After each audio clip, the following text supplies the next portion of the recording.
And that's why the question arose, when Allah set times for salah, did Allah in the Quran say, I've set 5 times for salah? You see, whenever our brothers come to us, they say, you Shia only pray 3 times. The Quran says pray 5.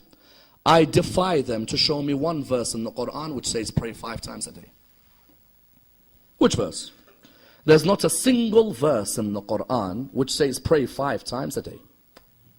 There are verses in the Quran which say 3 times, 3 periods, which become 5.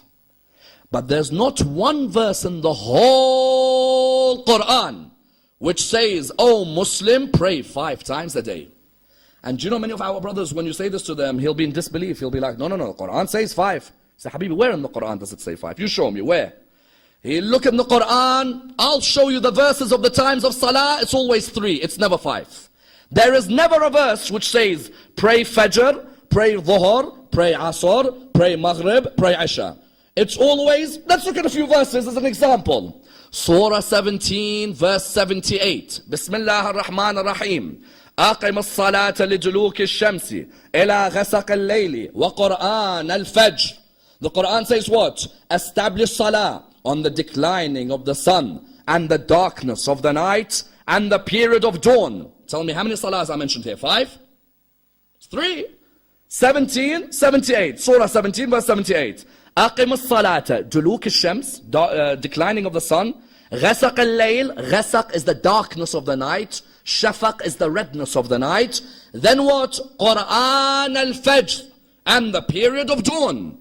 Let's look at another verse, because just in case someone comes and says, there are other verses. Yes, there are. No problem. Surah 11, verse 114. أقم الصلاة طرفي النهار وزلفا من الليل. Establish salah 2 parts of the day and a part of the night. 2 parts of the day and a part of the night. How many parts does that make? 3, isn't it? It doesn't make 5.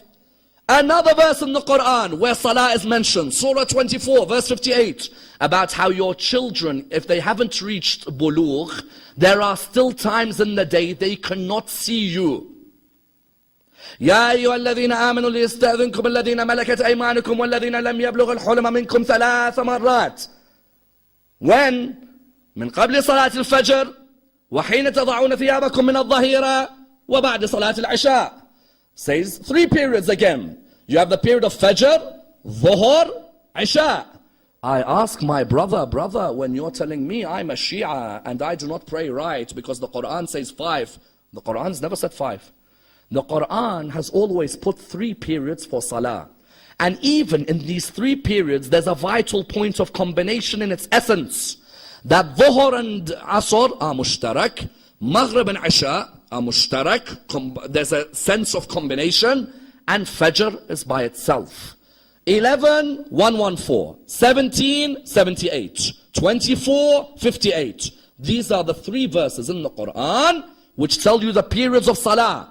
There is not a single verse, for those who attack us, the school of Ahlul Bayt, as being a school that doesn't follow the Sunnah of the Quran, that the Quran says 5. The Quran never has said 5. I have never seen and will never see, unless someone wants to make a new Quran, we will never see a verse which comes forward and says what? A verse which says pray 5. We therefore conclude on this basis that the Quran mentions for us 3 periods, but then the Sunnah of Rasulullah tells us 5. Because in the Sunnah of Rasulullah, Fajr, then you have Dhuhr, Asr, Maghrib and Isha. Someone asks, how do you verify Fajr? How do you verify Dhuhr? How do you verify Asr? How do you verify Maghrib? How do you verify Isha? This is a fundamental point. Why? Because, okay, we live in a beautiful age of technology today. Alhamdulillah, you click a button on the internet and straight away the timetable emerges. But do you know how much the imams of the different schools of fiqh across the Muslim world, do you know how much they try to protect the salah of Rasulullah by trying to make sure that they gathered the hadiths which teach a person in a remote area where he may not have the world's most advanced technology? They still provided him with an understanding of what Fajr was, what Dhuhr was what Asr was Maghrib, what was Isha. You find, for example, when it came to Fajr, the ulama said that when it came to Fajr before dawn, you may see a column of whiteness from the east. Seeing this column of whiteness from the east before dawn, they called that the false dawn. When there's a spread of that column of whiteness, they called that the second dawn. Therefore, they termed that what? That was the time to pray Fajr. Then you found, for example, when they tried to term what is Dhuhr, they said when the sun crosses the meridian and continues, where the shadow of the object, the length is the same as the height, that is Dhuhr. If the length of the shadow of the object exceeds the height, then you know that Dhuhr is ending. If the length exceeds the height up until the period of sunset, then that is Asr. Then if you have still what? Sunset, then sunset is producing Maghrib. When the reddish glow removes itself from the western horizon, then you have come towards what? The end of Maghrib. Then with Isha, you see the darkness of the night and the removal of the yellow twilight. Differing, of course, on Abu Hanifa and Malik and Shafi'i and Ahmad bin Hanbal's opinions. Yet you found Islam, for each salah, gave a particular understanding. This is Fajr, this is Dhuhr, this is Asr, this is Maghrib, this is Isha. Even some of the school of Ahlul Bayt say, okay, what's the qada for Dhuhr or the qada for Maghrib? Say we wanted to separate. What would be the qada for Dhuhr? The qada for Dhuhr is the period in which you can pray Asr before Maghrib. The length of time it takes for you to pray Asr just before Maghrib, that period there, Dhuhr has become qada. Because you know, sometimes our people, you'll find him praying Dhuhr at what time? If Maghrib is at 6:58, he's praying Dhuhr at 6:57 and 49 seconds, isn't it? And he's finished it, and then Iftar, mashallah, is waiting for the person. Wallah, I wish it was that easy. Because you know, in the Shahr Ramadan, what tends to happen with some of us is if we stay up late nights, that person thinks to himself, you know what, I've got nothing tomorrow, I'll wake up just before Iftar. Of course, there's no Allah, there's no existence to wake up to at 1 o'clock, to thank. No. I'll wake up just before Iftar. You find, no, Salatul Dhuhr becomes qada when that length of time it takes to pray Asr before Maghrib, that is when it becomes qada. Because Allah allows the timing for Asr to be that time just before Maghrib. Likewise, if Maghrib's qada is the period it takes for Isha before the middle of the night. And Imam Amir al-Mu'mineen salawatullah wa salamuhu alayhi. Allahumma salli. Imam Amir al-Mu'mineen alayhi salam, even within the Nahj, he has discussions concerning each of these timings for salah. Be it at the time of Fajr, when a person, you know when it's Fajr, when you can recognize the face of the companion, he says. Or for example, if he's talking about Dhuhr, when the equal length of the wall of the goat pen is equal to the wall itself. Imam Amir al-Mu'mineen allows you to understand that if the person is breaking his fast, then know that the time of Maghrib has come. Each of these times, Al-Muhammad stipulated that clearly, you want to ask us about combination, we'll provide you with details about combination. You want to ask us about separation, we'll provide you with details about separation as well. And that's why someone asks, what was the sunnah of Rasulullah? Was the sunnah of Rasulullah Fajr, Dhuhr, Asr, Maghrib and Isha? Or was the sunnah of Rasulullah, no, Fajr, Dhuhr and Asr, Maghrib and Isha? Let's understand it on a base concept. Every Muslim in this world today, every Muslim has to believe in combination. And that's why students who haven't studied Islamic law and throw this attack on a Shia, if they've studied basic law, be they followers of Imam Abu Hanifa, or followers of Imam Malik, or followers of Imam Shafi'i, or followers of Imam Ahmad bin Hanbal, they will know that each of those Imams said there is a time for combination, no doubt. But they differed as to when the time of combination was. For example, they agreed that at Arafah, you have the jam' which is known as taqdeem. And at Muzdalifah, you have the jam' which is known as ta'khir. At Arafah, they combine Dhuhr and Asr, isn't it? You see, Muslims at Arafah combine Dhuhr and Asr. Asr returns back towards what? You bring the two together. At Muzdalifah, the Muslims will come together, and you'll find what? There is a combination between Maghrib and Isha. So Jami' al-Taqdeem and Jami' al-Ta'khir occurs amongst all Muslims. But what you find is that in the four schools of fiqh of our brothers from Ahl Sunnah, you will find that they differ as to when you can combine your salah. Abu Hanifa says, only in that period in Hajj are you allowed to combine your salah. Only. Malik, Shafi'i and Ahmad bin Hanbal say you're allowed to combine your salah when it is raining, or when you're traveling, or when you're in a state of fear. But I thought you can't combine salah. Habibi, when you give an opinion, Give an opinion on the basis of knowledge. Don't just give me an opinion after reading 2 articles on the internet. As in today, everyone's become a mufti, isn't it? Everyone. You go anywhere in the Muslim world, Ayatollah Googly and Ayatollah Wikipedia, all of these people, every single one of them, he's read a couple of articles on the internet, and you see him all of a sudden giving you fatwas. You're wrong, we're right. Calm down. There are people who take years to study these intricacies of jurisprudence. When you come, every school says, combination occurs.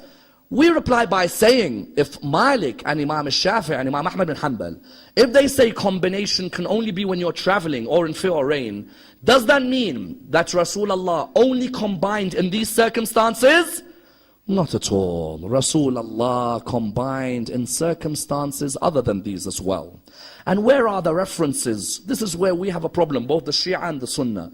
None of us read our books. This is simple. The Shia don't read their books, and the Sunnah don't read their books. And what begins to happen is people start slanging each other off without having read their literature. If you go to the main books of our brothers in Ahlul Sunnah, it is clear that Rasulullah used to separate his salah and used to combine his salah. Which books? For example, Imam Malik, his book, Al-Muwatta, has a hadith where it narrates from Ibn Abbas, that Ibn Abbas says, I saw Rasulullah combine his Dhuhr and his Asr, and combine his Maghrib and his Isha without there being fear or traveling or rain. Hey, Malik in his Muwatta says that Rasulullah would combine and there's no issue of rain or travel or fear. Then you have the most hadith about combination of salah. Do you know where? Sahih Muslim. Muslim bin Hajjaj al-Nisapuri in his Sahih has a monumental section, the chapter of combining salah. It is so simple. Go to the chapter of combining salah of Muslim. In the chapter of combining salah, he narrates a hadith that Ibn Abbas one day was giving a majlis, was giving a lecture. When he was giving a lecture, someone interrupted him and said, Ibn Abbas, it's the time for prayer. He didn't say anything. Ibn Abbas, it's the time for prayer. He didn't say anything. Ibn Abbas, it's the time of prayer. Ibn Abbas turned around to him and he said to him that, may your mother be deprived of you. You teach us about salah while we prayed with salah with Rasulullah. We combined our salah with Rasulullah. Clear in Sahih Muslim. In another hadith, it says that when the person heard Ibn Abbas say, we combined our salah with Rasulullah, the person went to ask Abu Hurairah, because he felt that Abu Hurairah and Ibn Abbas were on the same level. He went and asked Abu Hurairah. Abu Hurairah said, it is how he says it. You found therefore in Sahih Muslim, you had a chapter called the combination of salah. Then he had another chapter. Do you know what he named it? The chapter of the combination of salah while at home. To highlight that it's not just when you're traveling that you can combine. At home, there's no harm. He narrates a hadith where Ibn Abbas says that Rasulullah, even when he didn't travel, he used to combine his salah at home. He'd combine Dhuhr and Asr, and he'd combine Maghrib and Isha. Then the next question was, why would Rasulullah allow combination? Bukhari, in the Sahih of Al-Bukhari, you find that within the Sahih, what does it say? Muhammad bin Ismail al-Bukhari says within his Sahih that there is a chapter called, it's not called the combination of prayer. He ironically doesn't have a chapter on combination of prayer, yet every hadith he mentions under the chapter is about combination. The chapter is called the chapter of the darkness of the night, the chapter of Isha. Within it he says, Rasulullah used to pray salah which was 7 rak'ah long. Is there a salah which is 7 rak'ahs? No, there isn't. So what does that mean? That means Maghrib and Isha combination. In another hadith he says Rasulullah used to pray 8 rak'ah salah. There's no such thing as an 8 rak'ah salah. It's Dhuhr and Asr together. In another narration, there is a narration which states, someone said Ibn Abbas, why is Ibn Abbas combined his salah today? The reason for combination was given. That Ibn Abbas and Nasa'i narrates this hadith, and Nasa'i, his book, Sunan al-Nasa'i, is one of the 6 main books of Ahlul Sunnah wal Jama'ah. And Nasa'i was killed because of his love for Ali ibn Abi Talib. They tortured him to death because he loved Amir al-Mu'mineen. And Nasa'i has a narration where he says, Ibn Abbas combined salah because he was busy at work. So what he did, he combined his salah so his salah wouldn't become qada later on. And that's why when people asked Ibn Abbas, why did Rasulullah allow combination? Please listen to the wisdom of Rasulullah. Oh Ibn Abbas, why did Rasulullah allow combination? Ibn Abbas said, Rasulullah said, because this religion, Islam, has come to bring you ease and not hardship. Simple. Just because I separate my salah doesn't mean I'm trying to be like a champion amongst Muslims. No. The religion came to bring ease and not hardship. Rasulullah recognized that not everyone in their world of work has the luxury of being able to take time off for salah. Some do. But then there are others, no. There may be a time when a person's lunch break in Arabia may have been 4 hours. Today, it may be 5 minutes long. Rasulullah recognized, I don't want these people all praying qadha every time they get home.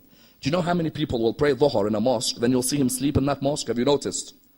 He's sleeping. Then do you know when you wake him up? Just at the time of Maghrib. Brother, wake up. What time is it? The Maghrib. Oh, I got to get to Asr. What do you mean you got to get to Asr? So you were sleeping all this time to wait for Asr just before Maghrib? Why didn't you put the two together? If you're going to sleep, then put the two together. If you're going to go back to work, then separate. No problem. Rasulullah envisaged there would be a time where Muslims trying to separate would end up missing the prayer. They put themselves in a situation where they do that prayer qadha. So Rasulullah said, this religion has come to bring ease and not hardship. I am your prophet, aren't I? If you want to be pious, aren't you meant to follow me? Even I as your prophet combine my salah. There are times when I think I need to combine my salah. I need to bring dhuhr and asr together. Then there are other times, no. I believe that if I separate my salah, I have time. That's why if we go, for example, on ziyarah, sometimes I say when we go on ziyarah, why don't we separate our prayers? As in on ziyarah, we have so much free time on our hands, don't we? Realistically. When you go, for example, to Mecca or Medina or to Mashhad or to, for example, Karbala, how much time do you have on your hands? So why do you need to put the two together? Why don't we wait? We pray our dhuhr, then we pray our asr. In the school of Ahlul Bayt, you can pray the asr directly afterwards. There isn't a problem. Because remember, the original verses said that the timings are combined. When Allah mentioned dhuhr and asr, they were combined in the Quran. You can do that, or you can separate. There is no problem. Of course, Al-Muhammad would want a person, the highest reward is in separation. There's no doubt. The highest reward is in separation. Why? A person who separates, his day revolves around his salah. And a person who combines, his salah revolves around his day. A person who separates, his day revolves around his salah. When he knows dhuhr at 1:15, he prays it. But he knows asr, for example, let's say asr is at, 4:47, he will not take a meeting at 4:47 because he says, I've got another meeting with my Lord at that time. The whole day's complexion changes. Rasulullah said, if you want to do that, there is great reward. No doubt. We the Shia aren't the people who are saying, no, we have to combine. No, if you can separate, then you get closer to Allah in separation, then why not? You can allow your day to revolve around your salah, then why not? Why shouldn't a person make 5 different times in honor of Allah subhanahu wa ta'ala, talking to Allah?